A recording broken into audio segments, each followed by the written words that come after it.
Lead from your head or your heart? It's a good question, isn't it? And listen, both have their merits, and depending on the situation, one may be more appropriate at a given time. Now, this topic has really occupied my mind over the last 2 weeks, especially because I did a beautiful heart meditation just a few days ago. And I suppose it's uncovered a lot for me.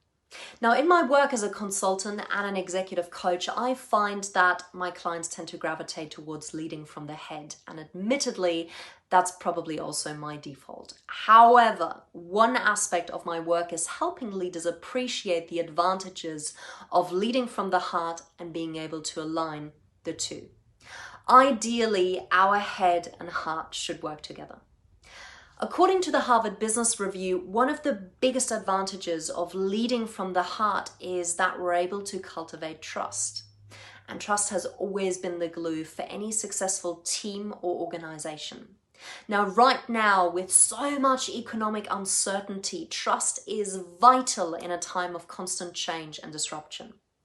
When I read through the Harvard Business Review research on trust, they shared that more workers would trust a total stranger as compared to their boss. How shocking is that?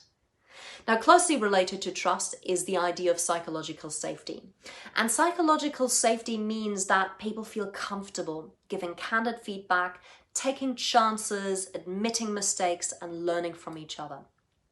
Now, as you can probably imagine, psychological safety flourishes in teams with high emotional intelligence. And that includes leaders who are attuned to their emotions and sensitive to those of others.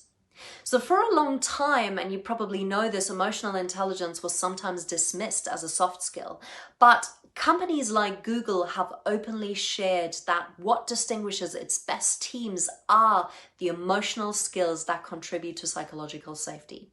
So even at a company where you might assume that hard skills and head-driven leadership would be prioritized, it is emotional intelligence that provides a decisive competitive edge. But none of this is to dismiss the value of leading from the head. Head-driven leadership is ideal for sustaining relentless focus and achieving goals and being disciplined.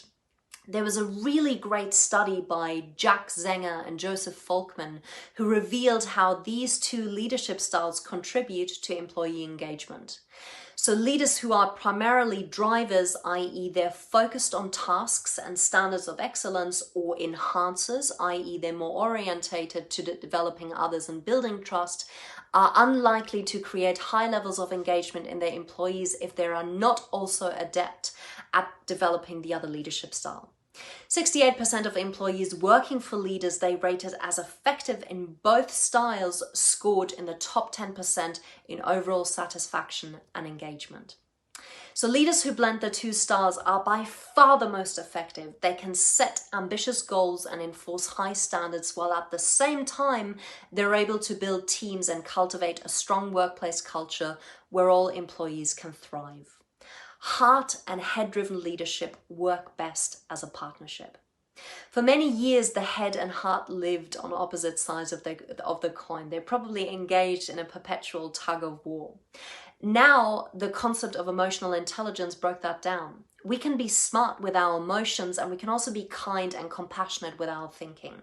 There is no need to choose one leadership style over the other anymore, but rather it's about combining and adopting the best parts of both of them. Amy Edmondson writes in her new book, The Fearless Organization, that in the past, we could get by with one-dimensional leadership where the engine of growth was standardization. However, in an economy where ideas and innovation and agility are the keys to creating a competitive edge, leaders must be multidimensional. They have to be able to tap into their hearts, their heads, and their whole beings.